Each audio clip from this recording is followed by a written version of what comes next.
Obviously, 8 weeks into the job, you'll have had an idea what you were coming into before you left to come back. How have you found it since you've gone in? Well, it's great to be back. First time I've been on this field since I refereed here. I think it's the best job in the world from a refereeing point of view, the best league in the world, the most focused upon league. And it's a really exciting time because we've got loads of investment coming into refereeing right now that wasn't there before. And we're going to try and upskill all of our current officials, give them the tools that they need to be the best they can be for this competition. And also look at where and how we recruit new referees as well. So delighted to be back, looking at building a good team around us and excited about the future. Is your job like the Uber refereeing job? Is it the ultimate? Because you're not just in charge of a football match, you're in charge of the people who are in charge of the football matches. Yeah, it is. It's kind of like refereeing the referee sort of thing. But in many respects, I'd love to still be out there. But if I can't be now at my age, then it is the best job. I want to give them all the tools, all the possibilities to be the best that they can be. And let's make no mistake, the job doesn't get any easier. But we've got to do what we can to make them the best that they can be. And we've got some really good professionals. We're trying to draw back the curtain on some of the processes so that people can see how good they are at what they do. We'll acknowledge when we get things wrong. We'll look to get better each and every time we go out across the white line. So, I think it's a great job. I'm pleased to be back involved. Howard, what are your on-field big things you want to change straight away? What's your priority straight away? I think one of the things we have to do here is respect the way that the Premier League is played, the flow, the tempo of the game. I think we've done well in recent times in respecting that, in not trying to smother the game by allowing it to breathe. And I've been doing a bit of a tour of the clubs in the last few weeks. A lot of the feedback I've had from the clubs that I visited has been positive in that respect about the way the referees are handling the on-field stuff. But of course, a lot of the talk is about VAR and how we use VAR. I want to use it in the way I think it was always intended, and that's to be a safety net for those clear errors, allow the referee to referee the game. Our game throws up loads of subjectivity, and if we get involved in the subjective situations, we could end up with inconsistency. So trying to ensure that the VARs know they've got a job to do to identify the clear errors, to step in when that happens, but don't get too involved in the stuff that creates debate and creates difference of opinion, not only with you guys, but also with us as referees. Well, it's been mentioned, and you've mentioned it there, that you're talking about coming in and maybe having a lighter touch. I mean, my feeling on that, then, if you're going to have a lighter touch, and a lot of the time the decision stays with the referee, what is the point of VAR? Well, the point of VAR is to stop those situations that I used to face when I made a decision on here, got into the dressing room, looked at my phone and thought, oh my goodness, how have I missed that? That shouldn't happen now. The VAR's there as that safety net. But what I don't want is situations where, there's some situations that could split opinion 60-40, not only in the public, for you guys, for the players, the coaches, also for the officials. And one VAR in 1 week will recommend a review, and in the same week a different one won't. And I think that would create a situation where people lose faith in what it's for. But by ensuring that our VARs have got the skill to identify when something's clearly wrong, they'll all consistently step in and rectify those situations that I used to hate, where one look at the screen and you've got it wrong.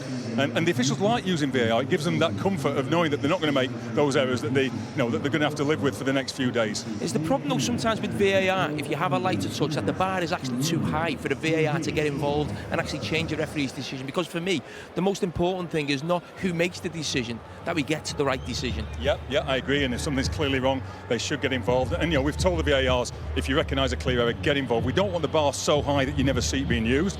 If there's a clear error tonight on the field, then I expect the VAR to recommend that Stuart Atwell goes to the screen, has a look at it, change the call if he agrees it's a clear error. They've got the ability to keep their decision as well if they want to.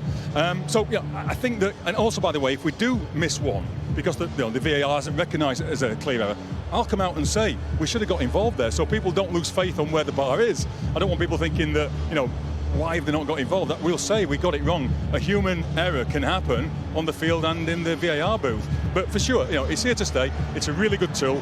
We're looking to ensure that it enhances the game and doesn't damage the game. This great game that we love, that's got flow and tempo, and we want to only use that VAR for those times when it's clearly wrong, and not to get too, involved and interfering in the game. And I think that's the best way to use it. Howard, we've seen in NFL, rugby, open mic communication. Is it something that we're going to see in the Premier League just to help clear things up again? Yeah, so I'm really all for openness and transparency and trying to draw that curtain back on the decision making. I think when people can see the rationale for a decision, understand it better, they might not agree with the outcome, but at least they're more understanding and accepting of why it happened.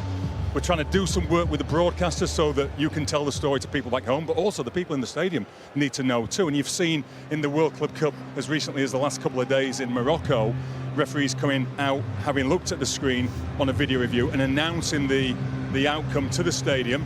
That's something we're going to watch closely, see if it works. If it does, then we'll be open to having a conversation on how we can use something like that in the stadium. These are the important people that create this atmosphere. They need to know what's happening either via the video board or by some other means. That is a possibility. Let's see how it works in the World Club Cup and see if we can use it going forward.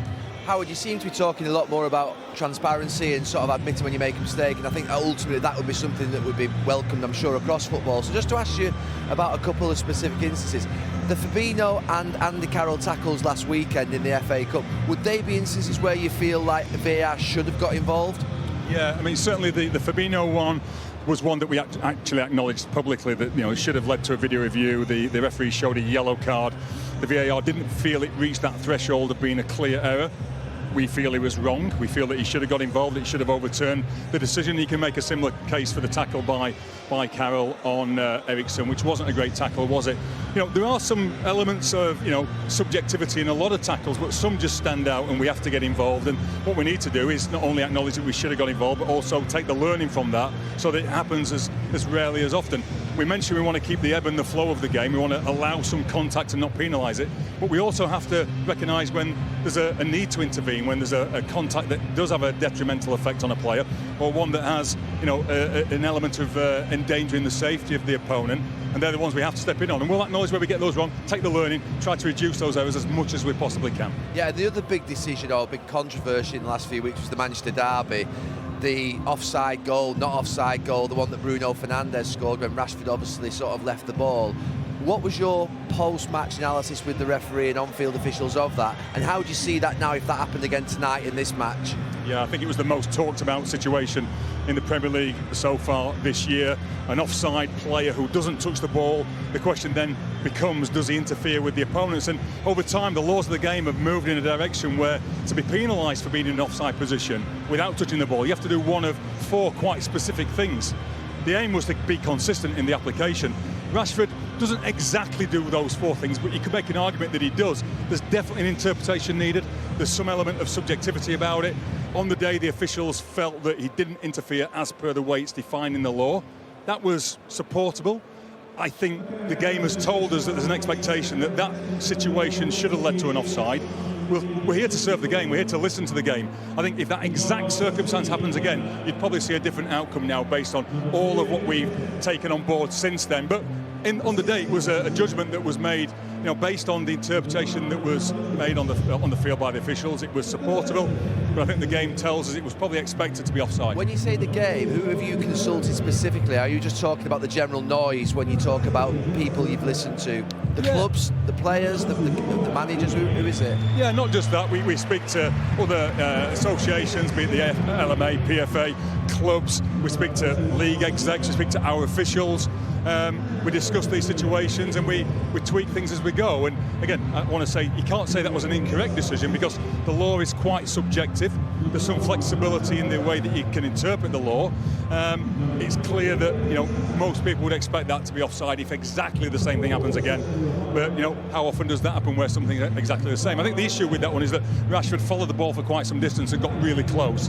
And in general terms, he probably impacted either Akanji or the goalkeeper in those circumstances. And that's why I think the game expects that to be offside. There's just one thing I wanted to ask you about the time wasting or time added on that we saw in the World Cup. We were seeing at times, you know, over 10, 12 minutes added on, and it is a big thing, you know, how long ball's in play.